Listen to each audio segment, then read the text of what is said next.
آج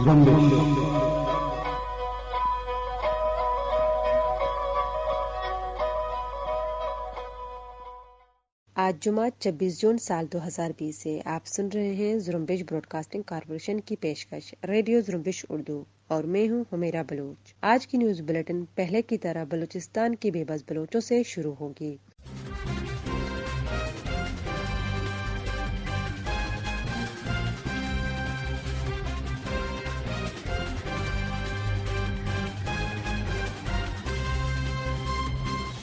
بلوچ طلبہ اتنے اپنی کلاسز نہیں دیکھتے کہ جتنا جیلوں کی زیارت کرتے ہیں، ماما قدیر بلوچ۔ جبکہ تمام بلوچستان میں انٹرنیٹ آرمی کے حکم پر بند ہے، بجلی تک بلوچستان میں نہیں ہے، پھر بھی HEC بضد ہے کہ میں بلوچستان میں آن لائن کلاسوں کا حجرہ کروں گا۔ ڈاکٹر دین محمد کی بازیابی کے لیے اس کی بیٹی محلب اور سمی پچھلے 11 سالوں سے سراپا احتجاج ہے۔ والد کو 11 سال مکمل ہونے پہ کوئٹہ پریس کلب کے سامنے احتجاج کریں گے، سمی بلوچ۔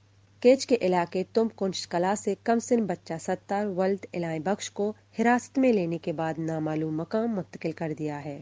امریکی کمپنی گوگل نے صارفین کی پرائیویسی کے تحفظ کے لیے مزید اقدامات کیے ہیں۔ بلاول بھٹو زرداری نے طالب علموں کی گرفتاری پر اپنے خیالات کا اظہار کرتے ہوئے کہا ہے کہ مطالبہ کے حق میں احتجاج کرنا ہر کسی کا آئینی حق ہے۔ طلبہ کی فوری رہائی کا بھی مطالبہ کیا ہے۔ بلوچستان سے متعلق خبریں سنتے ہیں سارن بلوچ سے۔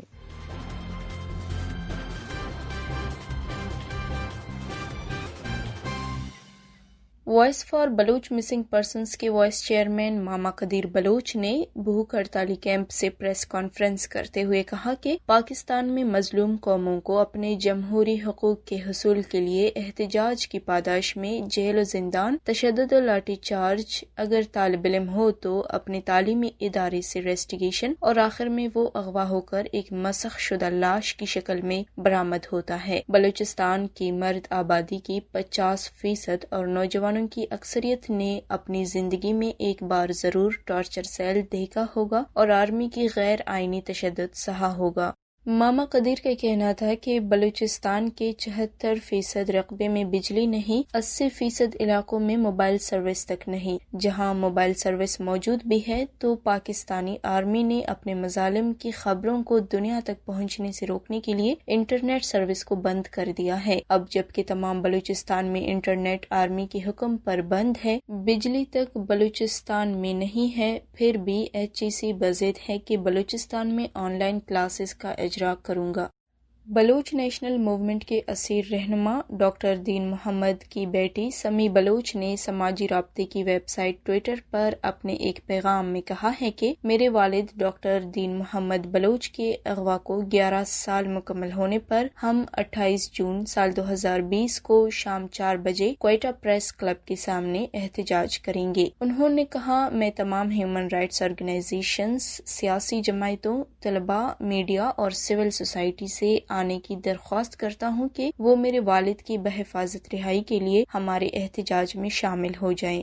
واضح رہے کہ ڈاکٹر دین محمد بلوچ کو 28 جون سال 2009 کو خضدار کے علاقے اور ناچ سے دوران ڈیوٹی پاکستانی فوج نے حراست میں لے کر لاپتہ کر دیا تھا، جو تاحال لاپتہ ہیں۔ انسانی حقوق کے عالمی تنظیم ایمنسٹی انٹرنیشنل کے ساؤتھ ایشیا ریجن کی جانب سے کوئٹہ میں آج پولیس کے ہاتھوں گرفتار کیے گئے طالب علموں کی فوری رہائی کی اپیل جاری کی گئی ہے۔ سماجی رابطوں کی ویب سائٹ ٹویٹر پر انسانی حقوق کی عالمی تنظیم نے کہا ہے کہ پاکستانی حکام کو کوئٹہ میں زیر حراست تمام طلباء کو فوری طور پر رہا کرنا چاہیے جو تعلیم جاری رکھنے کے لیے انٹرنیٹ تک رسائی کا مطالبہ کر رہے تھے۔ ان کے بیان میں مزید کہا گیا ہے کہ طلباء کے آزادی اظہار رائے اور احتجاج کے حق کا احترام اور تحفظ کیا جانا چاہیے۔ خیال رہے بلوچستان کے دارالحکومت کوئٹہ میں پولیس کی جانب سے 50 سے زائد طلباء اور طالبات کو اس وقت حراست میں لے کر پولیس اسٹیشن منتقل کر دیا گیا جب وہ آن لائن کلاسز کے فیصلے کے خلاف احتجاجی ریلی کی شکل میں ہائی کورٹ کی جانب بڑھ رہے تھے۔ اس دوران طالب علموں کی گرفتاری کے متعدد ویڈیوز سوشل میڈیا پر وائرل ہو گئے، جبکہ ڈاکٹر مہرنگ بلوچ، سبیحہ بلوچ، نمرہ بلوچ، شلی بلوچ اور محلب دین بلوچ کے ہمراہ کئی طالبات تاحال پولیس کے حراست میں ہیں۔ دوسری جانب طالب علموں کی گرفتاری کے خلاف بلوچستان اسمبلی کے باہر بلوچستان کے طالب علموں اور دیگر طبقہ ہائے فکر سے تعلق رکھنے والوں کی جانب سے دھرنا دیا جا رہا ہے۔ در اثنا VBMP کے وائس چیئرمین ماما قدیر بلوچ طالب علموں سے اظہار یکجہتی کے لیے پولیس اسٹیشن پہنچے اور اپنے جاری ایک بیان میں اس واقعے کی سخت مذمت کی۔ پاکستان پیپلز پارٹی کے چیئرمین بلاول بھٹو زرداری نے بھی طالب علموں کی گرفتاری پر اپنے خیالات کا اظہار کرتے ہوئے کہا ہے کہ مطالبات کے حق میں احتجاج کرنا ہر کسی کا آئینی حق ہے۔ کوئٹہ میں احتجاج کے دوران طلباء کی گرفتاری کی پرزور مذمت کرتا ہوں۔ انہوں نے مزید کہا کہ موجودہ حکومت کے دور میں لوگوں کی آواز دبانا اور ان پر تشدد کرنا معمول بن چکا ہے۔ پاکستان پیپلز پارٹی تمام طلباء کی فوری رہائی کا مطالبہ کرتی ہے۔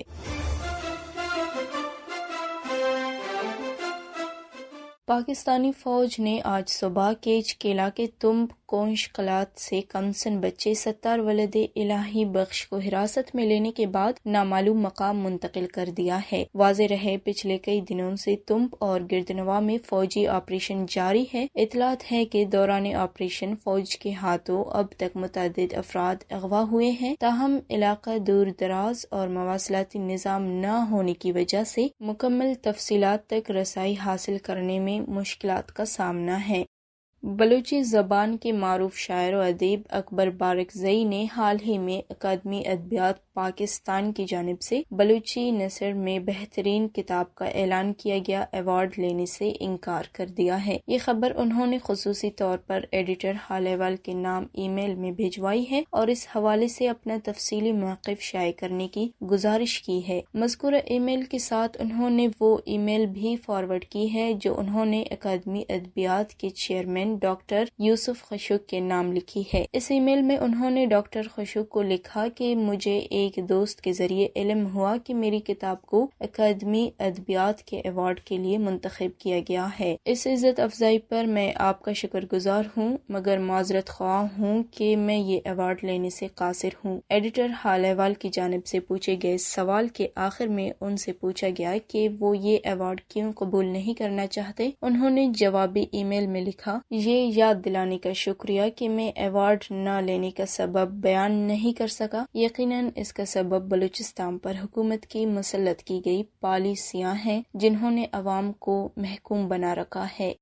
نیشنل پارٹی کے صوبائی ترجمان نے کہا، پولیس فورس کی جانب سے بلوچ طلباء کے پرامن احتجاج پر تشدد، لاٹھی چارج، خصوصاً گرلز طلباء کو سڑکوں پر گھسیٹنے، چادر کھینچنے، بے عزت کرنے اور گرفتار کرنے کے اقدام نے اسلامی، سماجی، ثقافتی، اخلاقی اقدار کو روند ڈالا۔ پولیس گردی نے ہوا کی بیٹیوں کو سارے بازار تماشا بنایا، جس کی جتنی مذمت کی جائے کم ہے۔ حکومت کی آشرواد پر بلوچ قوم کو نشانہ بنایا جا رہا ہے۔ بیان میں کہا گیا کہ ہائر ایجوکیشن کمیشن کی جانب سے آن لائن کلاسز کے غیر مناسب اقدام نے بلوچستان کے طلباء کے مستقبل کو داؤ پر لگا دیا ہے۔ بلوچستان جہاں انٹرنیٹ کو گزشتہ کئی سالوں سے خواہ مخواہ بند کیا گیا ہے، اس صوبے کے طلباء کیسے آن لائن کلاسز سے مستفید ہو سکتے ہیں؟ HEC کا آن لائن کلاسز کا اقدام بلوچستان کے طلباء کے ساتھ ملک میں طبقاتی تفریق کے زمرے میں آتا ہے۔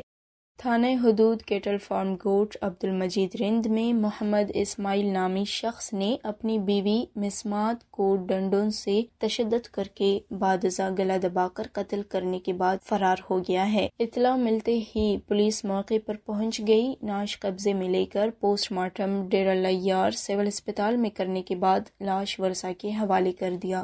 کوئٹہ پشتون باغ مغربی بائی پاس کے علاقے قلعہ حاجی لالا خان بادیزئی میں پولیس لیویز کا تجاوزات کے خلاف آپریشن ہوا ہے۔ آپریشن کے دوران علاقے مکینوں نے سرکاری مشینری کو آگ لگا دی ہے، جس میں 2 گاڑی سمیت ایک بلڈوزر مکمل طور پر تباہ اور 2 افراد شدید زخمی ہو گئے ہیں۔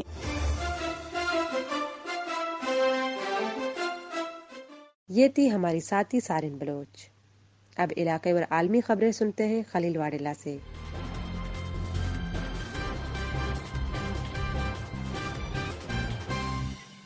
پاکستان کے قومی اسمبلی میں اظہار خیال کرتے ہوئے پاکستانی وزیر اعظم عمران خان کا کہنا تھا کہ امریکہ نے ایبٹ آباد میں آ کر اسامہ بن لادن کو شہید کر دیا۔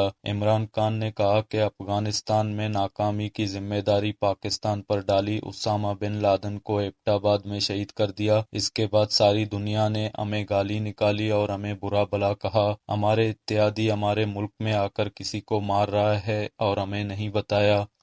بھارتی فلمی صنعت کے نمائندگان نے اعلان کیا ہے کہ کورونا وائرس کی وبا کی وجہ سے رکنے والی فلموں کی ریکارڈنگ فوری طور پر شروع کی جا رہی ہے۔ بالی ووڈ کے 3 سرکردہ تنظیموں کی طرف سے یہ اعلان آج کیا گیا ہے۔ البتہ فلمی صنعت کو بھی سخت قواعد و ضوابط کے تحت کام کرنا ہوگا، جن میں پروڈیوسر کو سیٹ پر ایک ڈاکٹر، ایک نرس اور ایمبولینس کا انتظام کرنا لازمی قرار دیا گیا ہے۔ ایسے سین بھی نہیں فلمائے جا سکتے جن میں اداکار ایک دوسرے کو بوسہ دیں یا جسمانی طور پر قریب دکھائی دیں۔ مزید یہ کہ 65 سال سے زائد عمر کے اداکاروں کا سیٹ پر داخلہ ممنوع ہے۔ عالمی دہشت گردی کی نگہبانی FATF نے پاکستان کو گہرے لسٹ پر رکھنے اور دہشت گردی سے متعلق امریکی محکمہ خارجہ کی ایک سخت رپورٹ کے فیصلہ کرنے کے بعد اب جوہری عدم پھیلاؤ سے متعلق جرمن حکومت کی ایک رپورٹ نے پاکستان کو جوہری پھیلاؤ کی جگہ پر اس کی غیر معمولی ریکارڈ کے لیے کٹہرے میں ڈال دیا ہے۔ جرمن ریاست بیڈن ورٹمبرگ کے سال 2019 کے لیے آئین کے تحفظ کے دفتر کے لیے سالانہ رپورٹ 16 جون 2020 کو جاری کی گئی ہے۔ طالبان کے نائب سیاسی چیف ملا عبدالغنی برادر کے پاس پاکستانی پاسپورٹ اور قومی شناختی کارڈ بھی ہے۔ افغانستان کے قومی نظامت برائے سلامتی NDS کے ایک سابق عہدیدار نے RFERL کو بتایا ہے کہ انٹیلیجنس کے 3 قابل اعتماد ذرائع نے تصدیق کی ہے کہ ملا برادر کے پاس پاکستانی پاسپورٹ اور قومی شناختی کارڈ موجود ہے۔ عہدیدار نے مزید کہا ہے کہ پاکستان نے یہ دستاویزات ملا برادر کو محمد عارف آغا کے جعلی نام سے جاری کی ہیں۔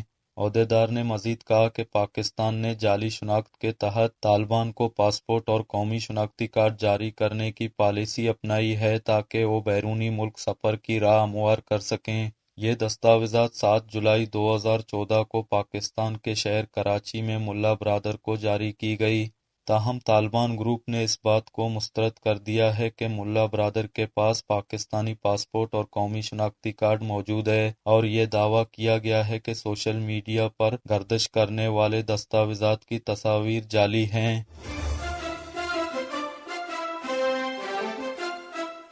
امریکی وزیر خارجہ مائک پومپیو نے کہا ہے کہ غرب اردن کے بعض حصوں کو صہیونی ریاست میں ضم کرنے کا فیصلہ اسرائیل کی اپنی صوابدید پر منحصر ہے۔ غیر ملکی خبر رساں ادارے کے مطابق امریکی وزیر خارجہ مائک پومپیو نے صحافیوں سے گفتگو کرتے ہوئے کہا ہے کہ اسرائیل کی خود مختاری میں توسیع کا فیصلہ اسرائیلیوں کو کرنا ہے۔ عرب ٹی وی کے مطابق مشرق وسطیٰ اور مسئلہ فلسطین سے متعلق سلامتی کونسل کے اجلاس سے خطاب کرتے ہوئے سعودی عرب کے اقوام متحدہ میں نائب مندوب ڈاکٹر خالد بن محمد المنزلاوی نے کہا ہے کہ اسرائیل کو غرب اردن اور وادی اردن سمیت دیگر فلسطینی علاقوں پر اپنی خود مختاری کی قیام سے باز آنا چاہیے۔ اقوام متحدہ کے نائب مندوب نے اپنے خطاب میں کہا ہے کہ دنیا 2 روز بعد اقوام متحدہ کے عالمی سلامتی اور امن سے متعلق معاہدے کے 75 سال پورے ہونے کی سالگرہ منا رہی ہے۔ ہم بھی فلسطینیوں کے خلاف اسرائیلی ریاست کے مظالم کو رد کرتے ہیں۔ ڈاکٹر المنزلاوی کا کہنا تھا کہ ایک ایسے وقت میں جب پوری دنیا اقوام متحدہ کے انسانی آزادیوں کے معاہدے کا جشن منانے کی تیاری کر رہی ہے، تو دوسری طرف اسرائیل اشتعال انگیزی توسیع پسندانہ اقدامات کو فروغ دے رہا ہے۔ امریکی کمپنی گوگل نے صارفین کی پرائیویسی کے تحفظ کے لیے مزید اقدامات کیے ہیں۔ تازہ پیش رفت میں بتایا گیا ہے کہ کمپنی نے نئے صارفین کی لوکیشن سے متعلق ڈیٹا اور سرچ ہسٹری ہٹانے کا عمل شروع کر دیا ہے۔ ان نئے اقدامات کے بارے میں گوگل کے CEO سندر پچائی نے گزشتہ روز سان فرانسسکو میں اعلان کیا۔ پرائیویسی کی خلاف ورزی کے تناظر میں گوگل اور فیس بک پر بھاری جرمانوں کے بعد یہ پیش رفت سامنے آئی ہے۔ موجودہ صارفین سیٹنگز میں جا کر اپنی تمام تر سابقہ آن لائن سرگرمیوں کا ڈیٹا ہر 3 یا 18 ماہ میں ڈیلیٹ کر سکتے ہیں۔ اسی کے ساتھ ہی ہمارے آج کی نیوز بلیٹن کا اختتام ہوتا ہے۔ حمیرہ بلوچ کو اجازت دیجیے۔